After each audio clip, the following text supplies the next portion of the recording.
What's going on, people? All right, you're about to watch another episode of The Presenter. Thank you so much in advance. My guest this week was the great, the voice of boxing, the wonderful Adam Smith. My only complaint with this episode is that I didn't get enough time with him. I crammed in as much as I could to about an hour, but we could have gone on for 2 or 3 hours. So again, look, thank you for watching this. I've got so many more guests booked up, but you guys were asking for Adam Smith, so your wishes have been answered. Do me a favor, please.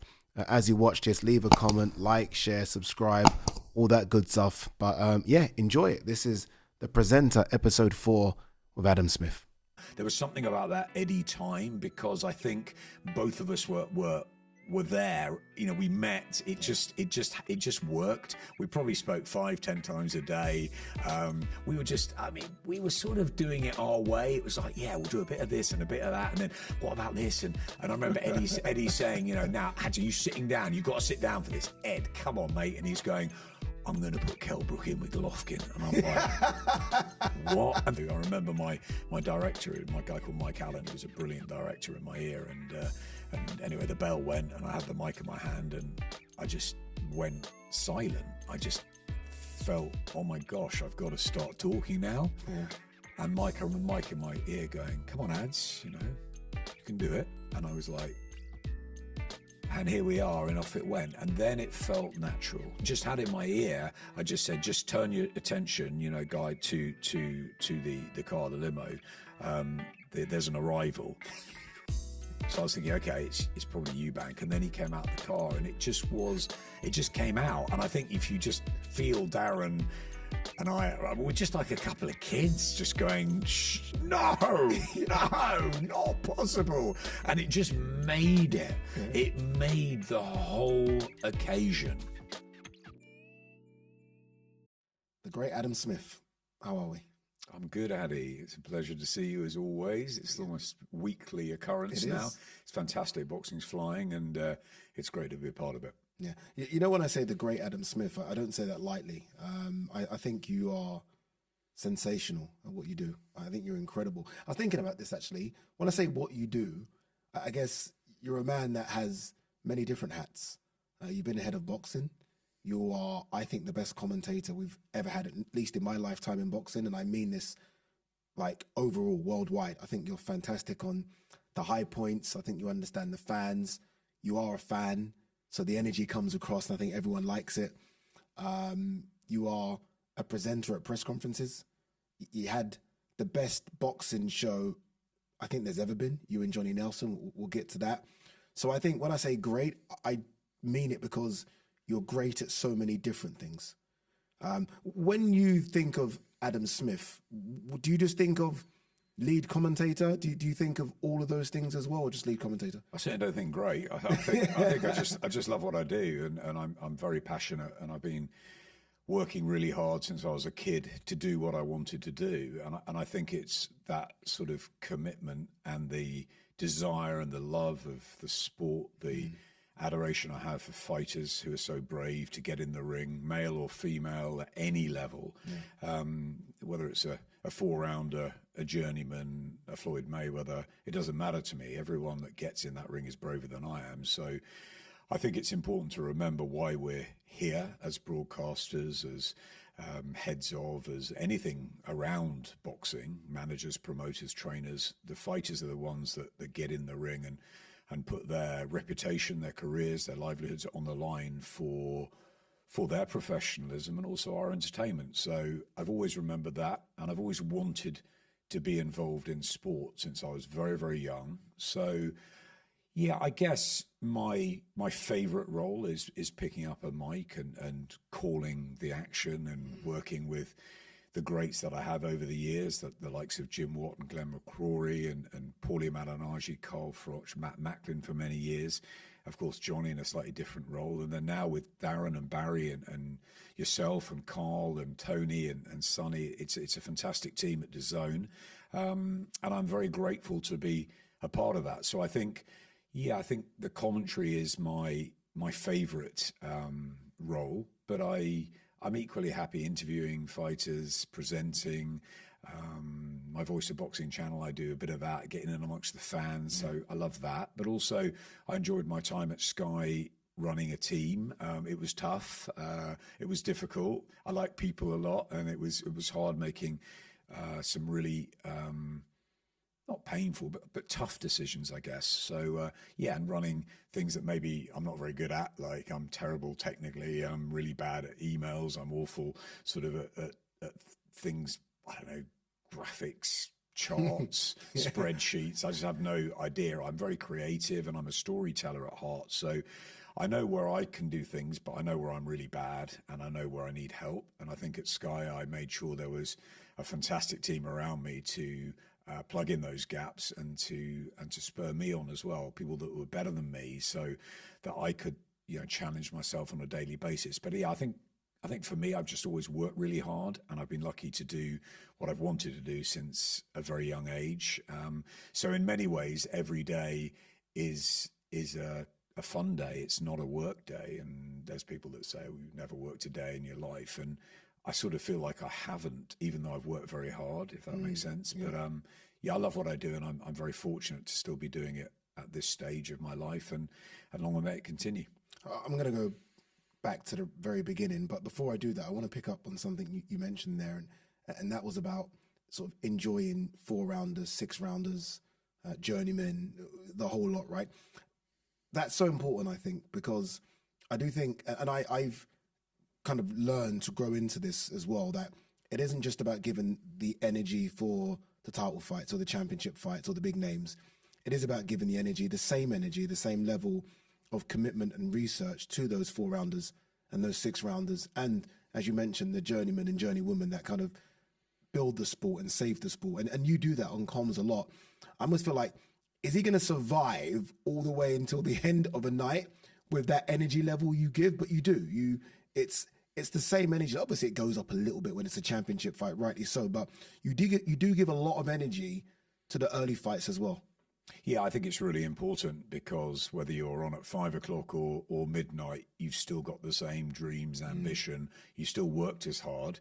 You've trained in your camps for weeks and weeks for your moment. And so we have to be there to deliver, or try and deliver for them as well. Also, we're telling stories of young fighters and journeymen that have been around the scene a lot, that we get to know week in, week out, who have a massively important part to play. Yeah. They have to keep themselves in shape. They have to know how to sort of navigate through a 6-rounder or an 8-rounder, and then the prospects are learning, and then you get the smaller matches, maybe the area titles, or up to the English, the British, the Commonwealth, European, World. And of course, there are levels to the sport.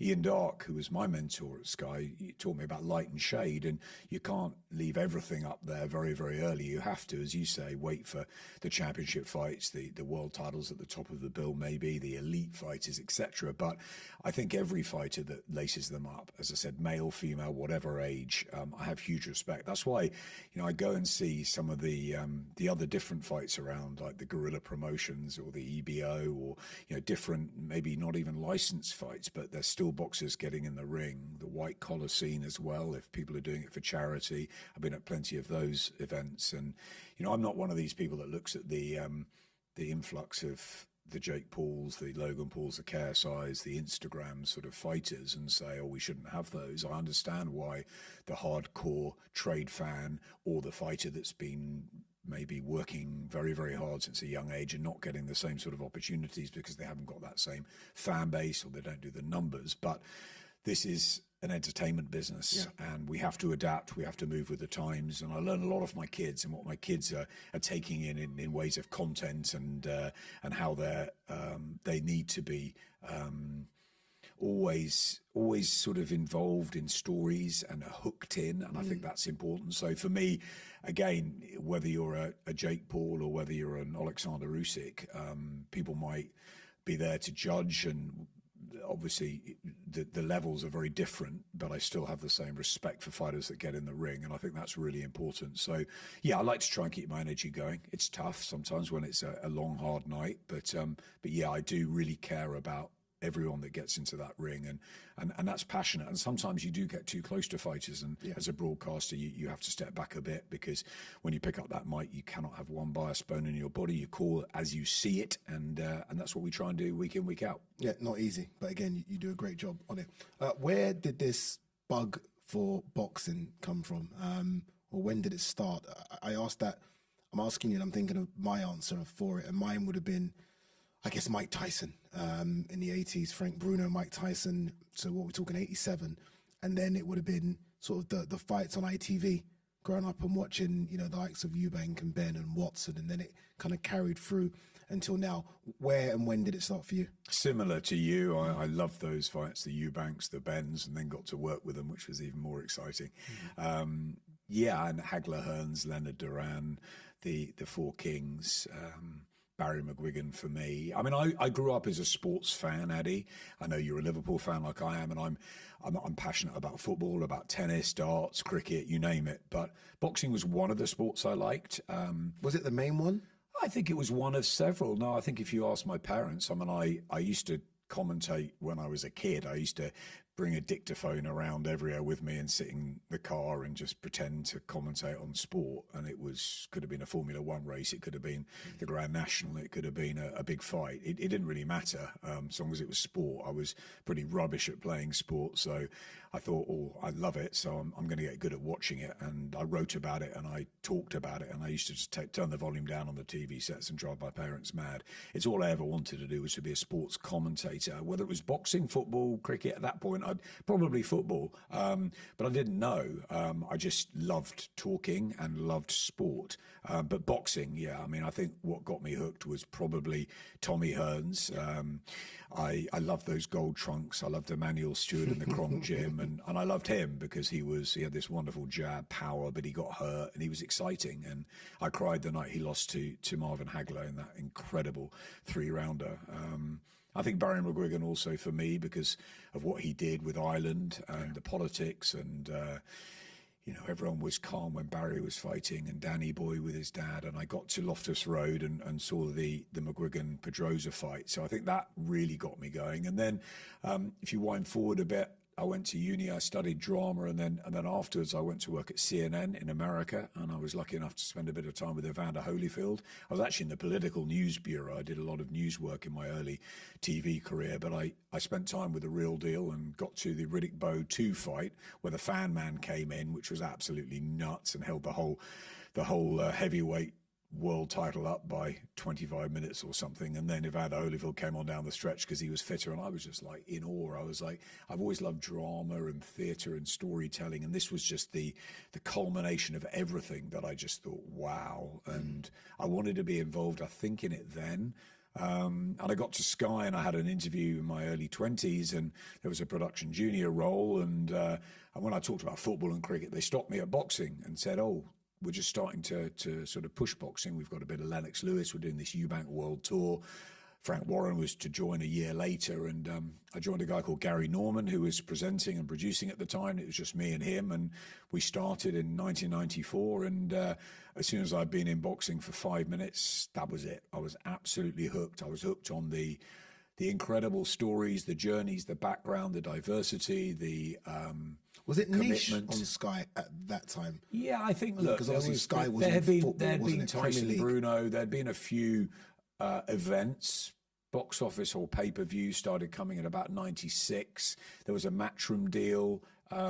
It was sort of few and far between at that time. I remember going to Francis Ampofo, and Darren Fifield was probably my first domestic fight at York Hall back end of 1994. We had Eubank and Henry Wharton at Manchester, the world tour that, apart from South Africa, took us pretty much around the UK and Ireland. It wasn't quite sort of global, but it was fantastic, and there were some great fights. And of course, Eubank Collins 1 and 2 were brilliant. Mill Street and the rematch in Cork. And at that time, Frank Warren came over and he brought Frank Bruno, and he brought Prince Nassim Hamid and Nigel Benn, and also he had a link with Don King. So suddenly boxing elevated on Sky, and Vic Wakeling, who was the head of sport at the time, was a massive boxing fan, as Barney Francis was later. So we were lucky with that. We had big support internally, and it was difficult, Sky, because there weren't that many of us there, and BBC and ITV, we were taking away almost the boxing, the football, the Premier League, the rugby league, everything from the terrestrials. So we were sort of the enemy at that time. We had to really work hard, but it gave us a chance to do a lot of promotional stuff, and everyone got their hands dirty very quickly. And I was a production junior, but I was producing pieces, going on the road. Barry McGuigan came to work with us, and it was like, Adam, you're going to work with Barry for a year up and down the country. I'm like, he's my hero. And then another hero of mine, David Gower, I had to do some work with him, and I was like, this is just mad. You know, they were my idols, and I grew up watching them, and then I was working with them. So yeah, Sky Sports for me was I came home. I felt comfortable at the beginning, but I worked really hard, as did everyone in those early days. It was a lot of fun. It was very creative, very innovative. A little bit like DAZN now. I feel it was a really good environment to learn in, and I was there for a long time. You know, everyone likes to say it was better back in my day. Everyone does that, right? Whether it be music, TV, whatever, life. When you compare boxing now to boxing when you first joined Sky, I feel like boxing now, it feels like there's a big, or at least a show every week. It isn't like that, but it kind of does feel like that. What was it like in those early 90s? Was it a show once a month? Was it a show every week? Was it a show every 2 months? What was it like? I mean, I still love it as much as I did then, maybe more so. Since my illness, I've come back and had a different perspective on life, and I think I'm really, really fortunate to be doing what I love. And I think at times, probably in my Sky days, I thought, well, this is my job, and I just get on with it. There were different periods at Sky. Frank Warren was the promoter pretty much for 15 years, Matchroom as well, and Frank Maloney came in, Ricky Hatton, Mick Hennessy, and then Eddie was obviously the sort of single promoter for many years, around the AJ Groves times. So boxing was always on Sky, and I think Sky were committed year in, year out in different ways. Sometimes there were just big fights and less domestic fights. Then there was a time where we had a contract with HBO. We showed a lot of American fights. So that there were sort of waves of it. One time when it moved to Friday nights, where we were probably doing 45 a year. Oh, wow. Okay. Up and down the country. They were the leisure centres. You know, you go to the Eston Leisure Centre in Middlesbrough, Brentwood. Brentwood, you know, all of these are on York Hall a lot, up and down the country. And then the big nights where Frank Warren would put on a huge sort of Ricky Hatton night, or a Nassim Mohammed night, or a Scott Harrison north of the border, and or in Wales, Joe Calzaghe, you know, lots of those. And then trips to America. Then there were times where we were in America almost every other week. I remember, I think, I was in Vegas 14 times one year. You know, I probably have been there 100 times plus. It's crazy. And then you go to New York or to Miami, and so very different phases. But for me, I love York Hall as much as I do Madison Square Garden, which is probably my favorite venue in boxing because of the history. But I love a York Hall show, and now I love an O2 or one of the ones in Manchester. And it doesn't matter to me whether it's a small hall, King's Hall in Stoke, or whether it's a huge sort of arena or a big stadium like Wembley or the Etihad or many that we've been to. I just love it, and I find something Portman Road, Fabio Wardy. I find something in every. It doesn't matter whether it's raining or sunny, or I just find a different story each time, and I love that. Yeah. And I don't know what's going to happen. It's that unpredictability in boxing. The boxers they just work harder probably than any other sportsmen or women, which I love. But you do need a bit of luck in your career, and you don't know what's going to happen. I used to say to the team at Sky, I said, thank you so much for everything you've put in, whether it's countdowns, ring sides, all the gloves are off, all the sort of pre-promotional build-ups. And then on the night, when that bell goes, we're not in control anymore. It's crazy, isn't it? It's down to the two fighters, the referee, the fans can make the noise. We can all call the fights, hope, whatever. But ultimately, it's down to the fighters. And I think that's the magic of boxing, that it's in that form. It's like an art. It's a picture that's painted before, and then on the night, it's just something that we just don't know what's going to happen. And that's why we're compelled to keep watching. And I think every different show has got something kind of magical about it. It's the unpredictable theatre. I mean, you are there like theatre guests, and you have absolutely no idea how this play is going to perform. You have no idea how it's going to turn out. I always tell fight fans this, and I again, this comes with maturity for me now, because I used to be one of those fight fans that used to look at matchups and undercards, and I'm like, it's rubbish. I'm like, how do you know it's rubbish before it's even happened? Some of the worst matchups have turned into some of the best fights. So just almost let it play out. How old were you when you joined Sky, Adam? 22.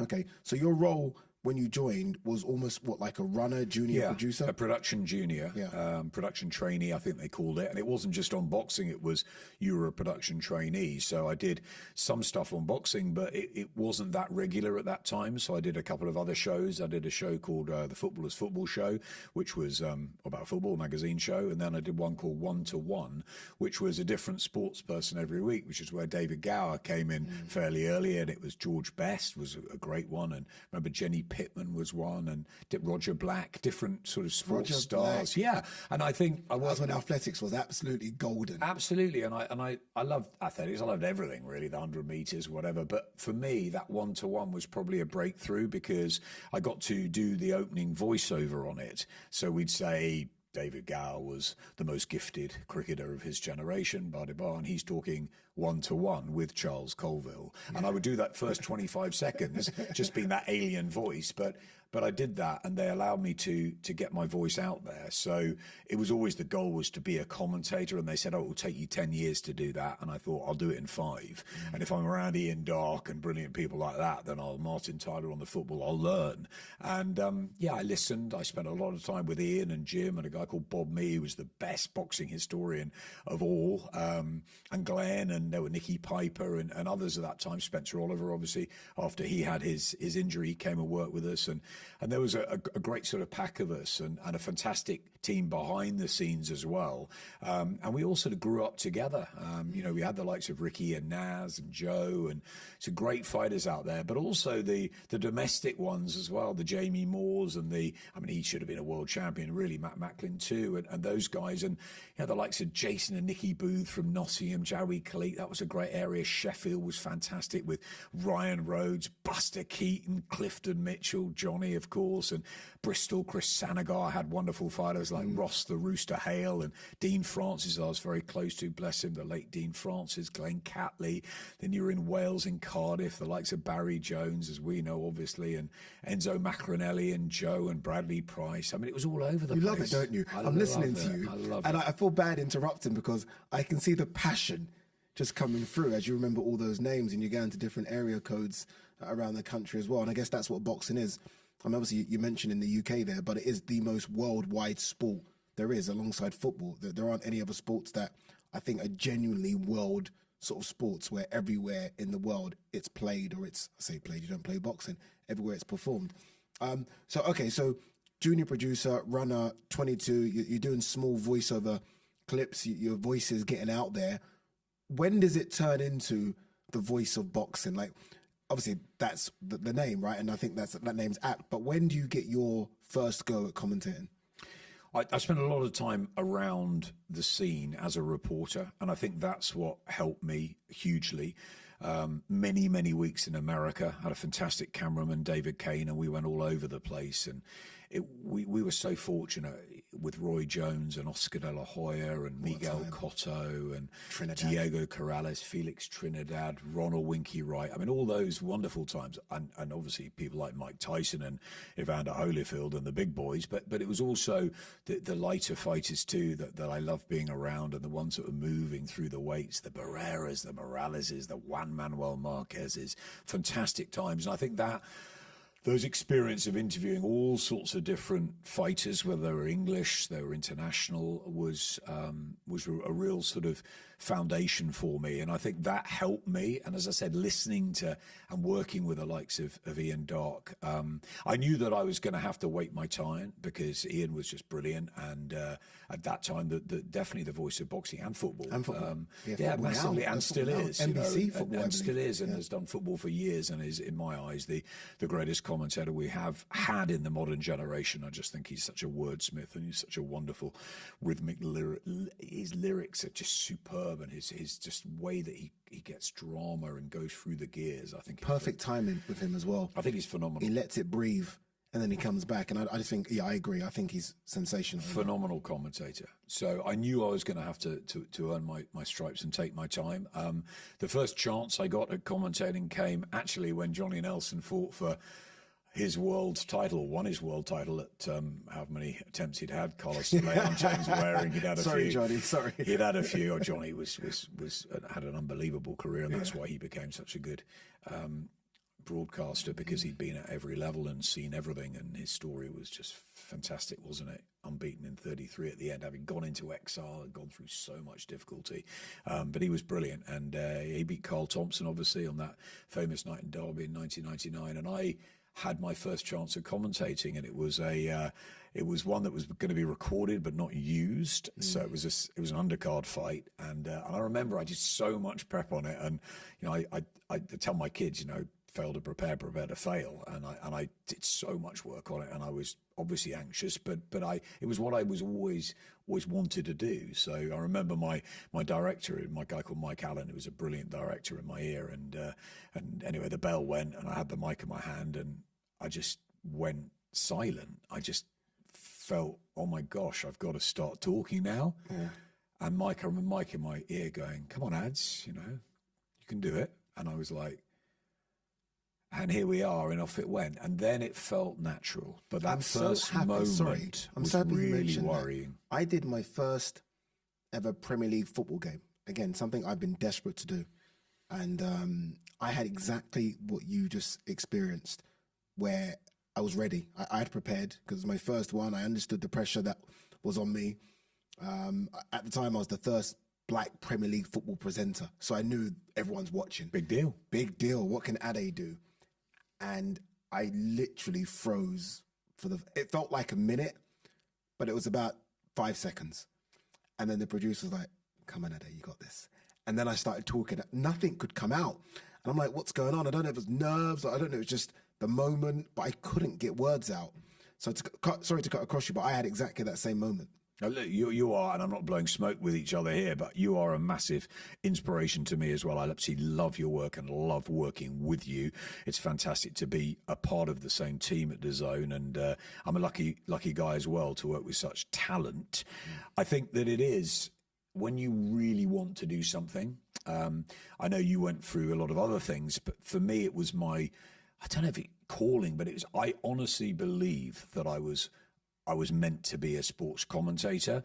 However, because like my dad was in retailing, my mum wanted me to be an actor. I was rubbish at acting, but she said, no, you can do it. You can be an actor. My dad said, you can't be an actor. You're not good enough. There's no money in it, whatever. I said, I want to be a commentator on television. And I was at school. I was at a very prestigious school, very lucky to have a loving parents, and parents that worked really hard. My dad was from a family of 6 in Leeds. They had a little grocer's store. He worked so hard to get where he did in life, and he provided for us. And I'm very fortunate for that, and I always am. And I went to a very good school, which was very academic, and all my sort of colleagues were going off to medicine or law, or George Osborne was in my year into politics, or these sort of big hitters, and I just was walking around sort of careers days thinking, I don't want to be in the army, I don't want to be an accountant, I don't want to be a lawyer, I want to be a sports commentator. Why does no one listen to me? and yet there were only at that time, the likes of John Motson, Barry Davis, BBC One, ITV, Peter O'Sullivan, Peter Bromley in the racing. There weren't many. There was a handful. And I was like, how am I going to get? And they stay there for years. Harry Carpenter, Reg Guttridge, these guys were institutions. Des Lynam before them, and I was like,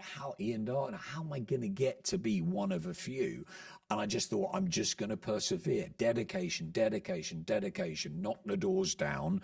Doesn't matter how talented you really are. Alexander Usyk told me, Ade, when I spent time with him in Gandia about a year and a half ago, he said to me, I said, look, you're so talented. I said, how do you do it? The dedication, the talent. He said, it's 99% dedication and discipline. It is 1% talent. And I think he's got a point, right? You have to obviously learn your trade and do what you do and hopefully be quite good at it. But it is dedication. It is just continuing to try and knock the doors down. And that's sort of what I did. And it was like, I I always wanted to do it, so nothing was going to stop me in a way. And I just didn't want to do anything else. It's like I did some sort of times in a shop. You know, my dad got me a little job in B&Q and M&S to sort of in the Christmas holidays, whatever. And I was sitting there, and I remember being at B&Q carrying carpet around. I'm thinking, I'm not strong enough. I don't know what I'm doing. I don't know what nails. I just don't understand DIY. What am I doing here? You know, and yes, you know, earning money, whatever. And I'm very grateful to my parents to give me that start in life, and maybe to give me that work ethic as well, because my dad's 85 and he's still my hero. He still works. He's still he's been a chairman of businesses. He just still gets that you know that work ethic. And when he doesn't work, he sort of feels a bit. And I'm like that. You know, I'm passionate about it, and you know, I threw myself into Sky. So I guess I had that opportunity. Sky gave me that chance. I guess I had to earn it. But yeah, 1999 was when I started commentating, and then about a week or 2 weeks later, I was flown off to Vegas, and they said, "Oh, we've got a big show in Britain, but we've got an Eric Morales fight in the States we want you to do." And I thought, what? A world title fight? Having done sort of one, but you were chucked in the deep end at Sky. I was 27, 28 years old, and then I got to do Eric Morales. And I mean, Ian used to say to me, you look back at your first 3 or 4 years commentary and you'll just be you won't want to even watch it because your voice will be like that. And you'd just be, and I think there was times I was like trying to be the presenter and trying to be all sort of, and I think over time you learn to relax and you learn to sort of ease yourself into it. And and I think you just try and be a fan really watching, but just trying to sort of paint a picture and entertain. That's your job. Your job is, I guess, as a lead commentator, is to call the action and to tell the stories for the viewers. That's what it is. If you're working for a Sky or a DAZN or a TalkSport, whoever you are, or if it's for the promoters, or if it's for I don't know, a charity, a white-collar charity thing. I've done a lot with Future Dreams. I work now with Fight Bladder Cancer, with the Ricky Hatton Foundation. And if they ask me to go and do something, it's for them. It's for that cause. So I sort of look at it and think, who's it for? You know, this is for the fighters and the fans. That's what I'm really about. I am a fan and I love fighters. So for me, I'm calling it for those fans that are watching. They might not agree with us. They might not agree with me. They might think I'm rubbish. They might think I'm good. I can't control that. What I can do is try and do my best for them and for the fighters. And hopefully it works. It certainly, whatever I'm not good enough at, I certainly don't lack in passion. When I get up in the morning, I want to do this, and I've never wanted to do anything else. Ian Darke was your mentor. Yes. Was it a difficult position for you or a difficult position for Ian when ultimately you want that seat that Ian's on? And I don't say that as an aggressive way, but ultimately you want to be the lead commentator for Sky. Ian Darke, as you say, is one of the best, if not the best. And he's been at Sky for a long time. He's doing football. He's doing an incredible job. When you turn on Sky, you hear Ian Darke. Yep. And those moments, again, like I said with you at the top of the show, those moments Ian Darke just gives you. And it's incredible, right? And it's incredible. Perfect. He's phenomenal, even at football. How difficult is it when you're watching Ian Darke and you want that seat? Yeah, it's a really good question. I loved him and I loved being around him. And I like to see myself as a sort of softie and a bit of a nice guy. I don't really like confrontation, so I'm not going to sort of go in and say, oh, you know, I should be doing more of it. But I think I had to sort of try and say, look, you know, I've done a lot of the sort of English leisure centre shows, which is fine, but Ian always gets the Vegas, always gets the big ones, whatever. But that's the way it should be. That's the right way. You've got to earn your position. And I think that only when Ian left and went off to BT or to TNT or where he was, ESPN, did I sort of feel then that there was maybe a bit of clear water. I always felt that when I was with him, he should be commentating and I should be reporting, or I should be ringside with him. And it was a great team. I mean, Ade, you've got to remember that for me, it's about a team effort. That's why I love working with a great team on DAZN. That's why I loved working with Johnny and Matt and all the guys and women behind the scenes, the Sarah Chenerys, the Leannes, the James Tynans, the Ed Robinsons, the Andy Scotts, all of the guys and girls that make Sky tick over the years. You know, Beth Barker, who is Darren's wife now was my sort of lead. She ran the team for many years at Sky, and so I owe so much to those people. So I love looking at things as a team. I've always been a team player, even though it's an individual sport. I just love working and just being a part of that team. Yes, if you're running it, you play a different role, but that was hard for me to sort of be with my mates almost, and then suddenly get that job of sort of taking over and sort of telling them what to do. And I found that bit difficult, really uncomfortable at times. But yeah, when I was with Ian and Jim and Bob Mee and Glenn McCrory, we were a unit. We were the Sky team. And I was just fortunate to be, because at that time I was interviewing Naz, I was interviewing Ricky and Joe and, you know, on Oscar and Floyd. And I had an amazing role. And it's a fantastic role, but I always wanted to commentate. So I think it's a bit of patience, a bit of learning my job, learning the different sides of the sport, what happens in the trucks, what happens, the promoters do, what the trainers, what the managers, all the different sort of ways of looking at boxing. And I think all of that probably helped me become a better commentator when that chance occurred. But I was never going to take Ian off his seat because he's so good. And I felt that with Laura Woods. Did you? Yeah, I felt that with Laura. Who's brilliant. Phenomenal, one of the best, right? And I remember when she was obviously lead presenter for DAZN, I had a couple of goes when she was off, and I remember just thinking, oh, I want that. But I also respected that that's Laura Woods, and I was happy to be the reporter, happy just to be in the team. I thought we had a great team, me, Laura, Barry, Darren, Tony Bellew, Mike Costello. I was like, I'm happy to play my role here and be a reporter. And being a reporter made me a better lead presenter, because I almost know then what the reporter wants and when to throw to the reporter, which is obviously now Jamie Ward. So I think you're right. Having that patience, doing a great job, Jamie. So having the patience, knowing even when Laura does go, I can kind of go into there rather than be aggressive and say I want that role, I think served me well, just being patient. And almost, again, watching Laura, how she does it.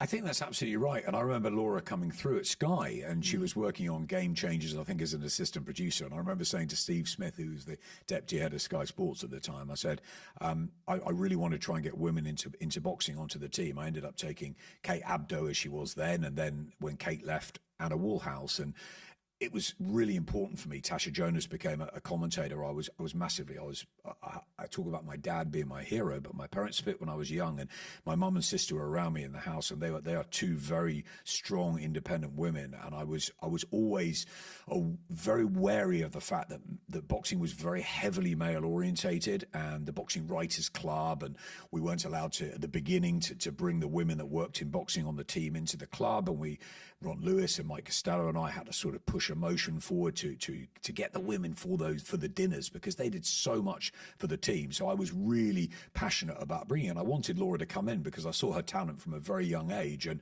she was kept in football and she's gone on to do fantastic things. So I look at her, and I look at Eleanor Roper and other fantastic women that sort of come through Sky, and I've sort of seen, and it's fantastic, because for me, I think the one thing from Sky that I will always be, I guess, proud of, not just is how good the team was, the boxing team, but the ascent of female boxing and the ascent of women in powerful positions at Sky, and also powerful in the ring. So that was really important to me. But yeah, so I see what you're saying about Laura, learning off Laura, waiting for your chance. I certainly felt that with Ian. I also felt it with Paul Dempsey, who was there at the time. And then Dave Clark came in, and these guys are brilliant presenters, and you learn things off it. And of course, you've got your own style and you've got your own way of doing things. But, I never wanted to be that person that said, I'm the presenter or I'm the commentator. Just not. I want to be part of the team. So that's when I became head of boxing, executive producer, and I ran the team. I felt quite uncomfortable with that. My dad was like, throw your hat in the ring. You've been all around the world. You know this sport inside and out. You know the team. But when it actually happened, Andy Melvin, who was Vic Wakeling's number 2, he said to me, Barney Francis had come in, and he was a big boxing fan, and I liked Barney, and we got on really well, and he was massively important to the push of boxing around that time when Eddie came in. But then I got the sort of job of running the team, and I was like, I wanted to sit with the guys and girls, and he said, no, you got to sit sort of separately. You got a responsibility now to run a team. And I'm like, oh my God, my dad's throwing my hat in the ring. He's like, he's like, told me to go and do this. And I'm sitting there now going, I don't know. And Andy went, went, well, you know, you're going to have a lot of people problems in this role. And I'm like, what? I love people. I'm not going to have any problems with people. I remember going back about a month after I took that job, and I said, you know, you said 90% of my issues will be people issues. 100% are people issues. And it's not because... It's just because you can't keep everyone happy, and then I was like a talent. I was a commentator, presenter as well. So I give myself the sort of role, and then someone's going to be unhappy about that, or I don't give myself a role, and they're saying, "Why don't you do that?" Well, then I was like, "Okay, I'm not going to commentate for a while." And that whole period was quite difficult to navigate. It was an amazing time for Sky and boxing, which was the only important thing. Pay-per-views were flying, Eddie was flying, big shows. You know, Frank had given us fantastic nights with Naz and Ricky and Joe, and then it went into, you know, AJ and this new era and stadium shows with Frotch and Groves and Pacquiao and Mayweather's Made and all this sort of stuff. And Sky went like that with boxing. But my role was harder and harder, and it was really 24/7 then. You've had two, well, this is rude of me to say, two iconic moments in British boxing, because it's more than that. But I do think of AJ Liftoff, and I do think of He's Here, Eubank Senior. Two different moments, two different times. I do want to talk about this Eddie period, Matchroom, Sky Sports, and everyone, you smile just as I say it, because I think everyone thinks of that as the golden era, if you like, golden age. How incredible was that time, AJ coming through off the back of Carl Froch, George Groves, Wembley stadiums? I mean, AJ made stadium fights look like arena fights. That became the norm. Just how special was that for Sky Sports those times? I loved it, and our team was front and centre, and we were flying. And as much as the difficulties sort of in-house of trying to keep people happy, and obviously managing a team and managing everything that goes with it, and there were headaches. There were headaches for me at the senior level, because, you know, I was dancing with the big boys, and that was hard. But if you take it and just to its core of what we were doing and how boxing was just flourishing, flying, and Eddie was just young and keen, and we just got on like that straight away. And you know, he had a dad who was obviously instrumental to his whole life. I had the same thing, and in a way he was trying to sort of prove to his dad, and in a way a little bit I was trying to show my dad that I could do this job that he'd sort of said to me, "Ad, you got to go for this." And I'm like, "Really? I'm a commentator." But I was like, "Okay, I'll go and do it." And so I sort of felt like I had something to prove as well. And the two of us just, look, I loved Frank Warren is and was a brilliant promoter, and I love being back with him now. I love Queensberry now, and I love working with Queensberry and Matchroom on DAZN. But there was something about that Eddie time, because I think both of us were there. You know, we met, it just worked. We probably spoke 5-10 times a day. We were sort of doing it our way. It was like, we'll do a bit of this and a bit of that, and then what about this? And I remember Eddie saying, you know, "Now, Hadji, you sitting down, you've got to sit down for this. Ed, come on, mate." And he's going, "I'm going to put Kelbrook in with Golovkin." And I'm like, what? And things like that. And it was just like, there were just moments of just fantastic times when, you know, we'd go to a weigh-in with Bellew, and then we'd be flying up to a Ricky Burns night in Scotland, or I'd be at Matchroom and he'd be taking me around the garden, we'd having a chat. And there were just things that were just fantastic about that relationship. I loved Matchroom, I loved Eddie, I loved Katie and Frank and all of it. And I loved what we did together with Sky, and I just think it was a brilliant period. How long was it? How long was that period? I mean, it was really 2010, 11. I mean, he had his first sort of foray with Audley, of course, against David Hay. And then, it was that sort of 2011, 2012, the Olympics, AJ coming through, obviously Katie Taylor, and what came out of the Olympics with the Luke Campbells, the Anthony Crollers, the Frotches, the Groves, the Bellews, all of that came from that. And it was Barney's idea of sort of going with one promoter, and it was difficult for Ricky Hatton's promotional team and Frank Maloney's and Mick Hennessy's, but that was the choice. We went with it. It worked. And by going with one, it did. It really worked with Eddie, and we turned from probably some big shows, but a lot of leisure centre shows, into arena shows, and we started to have fun with it. And, you know, celebrities wanted to be there, different sports. I remember saying, right, guys, let's get the best names in each sport, and let's get them talking about about boxing. Who really loves boxing? I heard something with Andy Murray talking about boxing. I thought, he really knows it. Phil Taylor loves boxing. Wayne Rooney, Stevie G, Rory McIlroy. I just thought, yeah, let's Ronnie O'Sullivan. I was like, okay, we're going to get out to all these different sports and we're going to get them talking about boxing.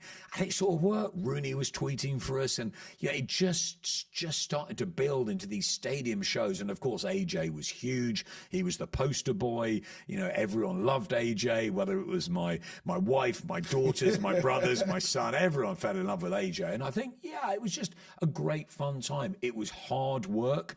There was still a lot of American shows. HBO and Showtime were still flying. I think it was great. And fights were starting to be made. You know, Froch Groves, there was a story. And we helped make it on Ringside, week in, week out. All the fighters wanted to be on that show.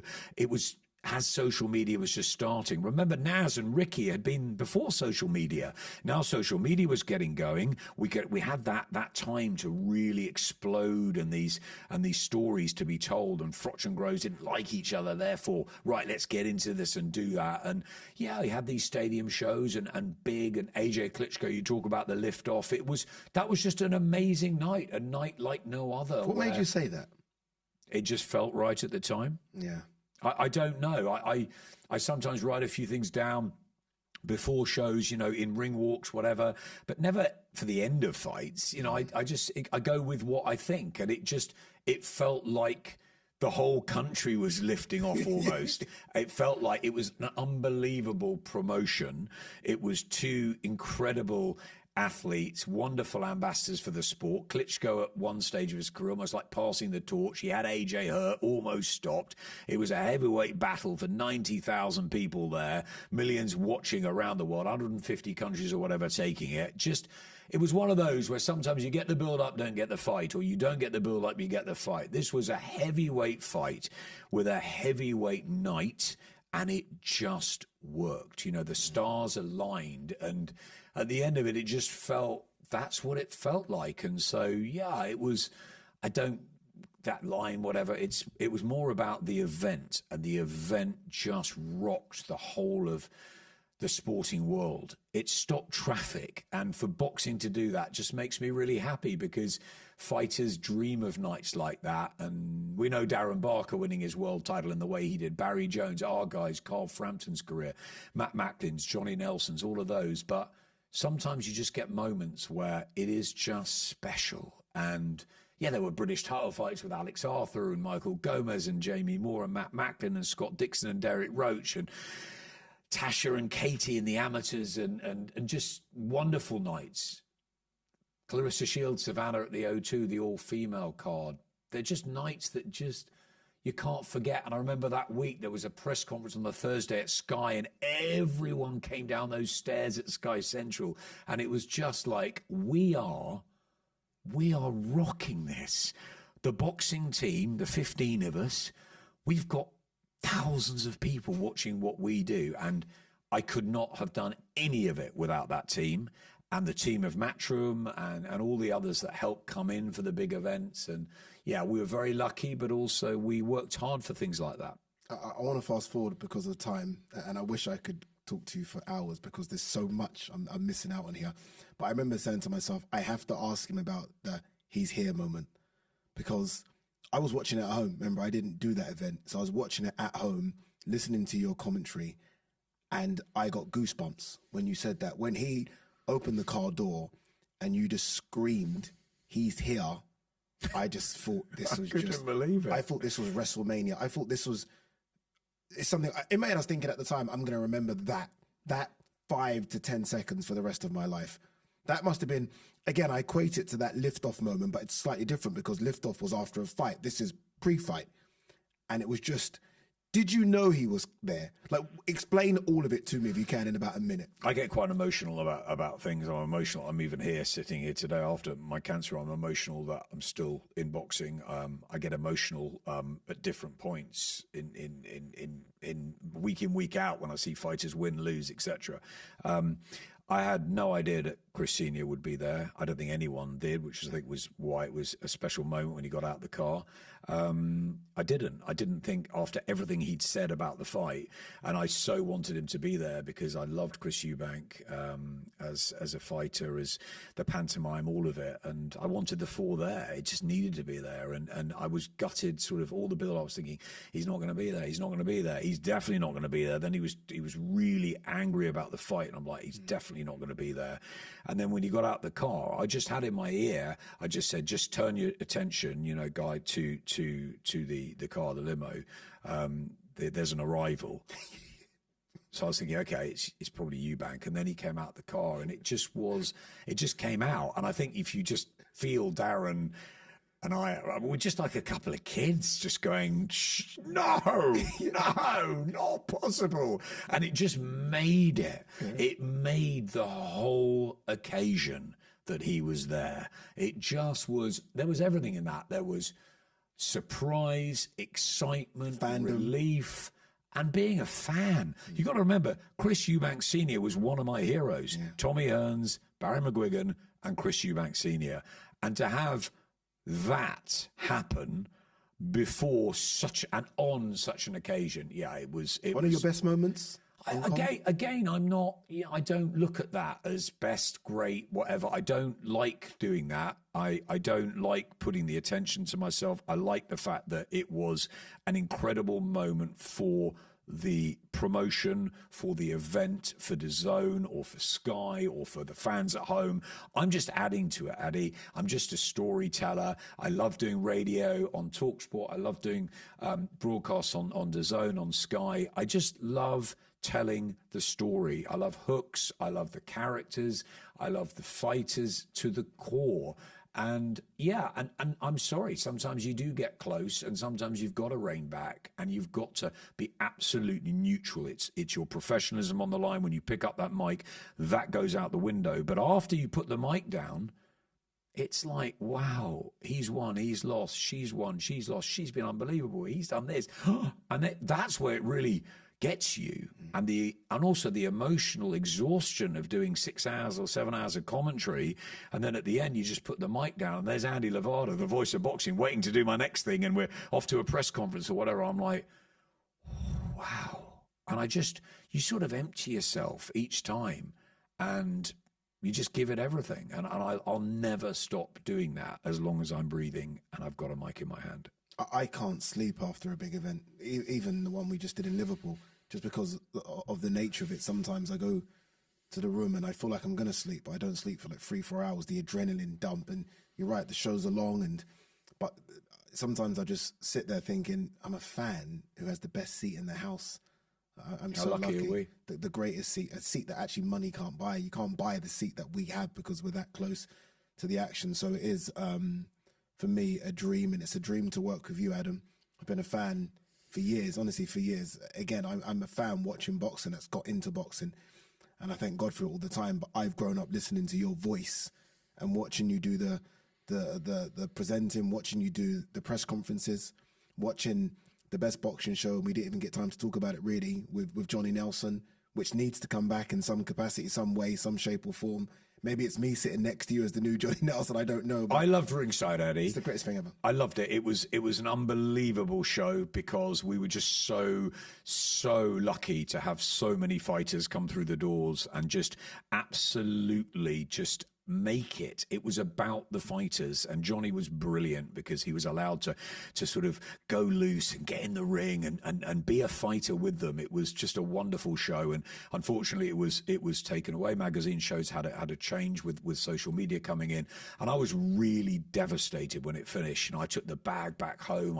There was a cloth that everyone had signed, from the Leonards to the Tysons to the Barreras to the Hammers, and I took it home, and I thought, I can't. Something went that day when it was over.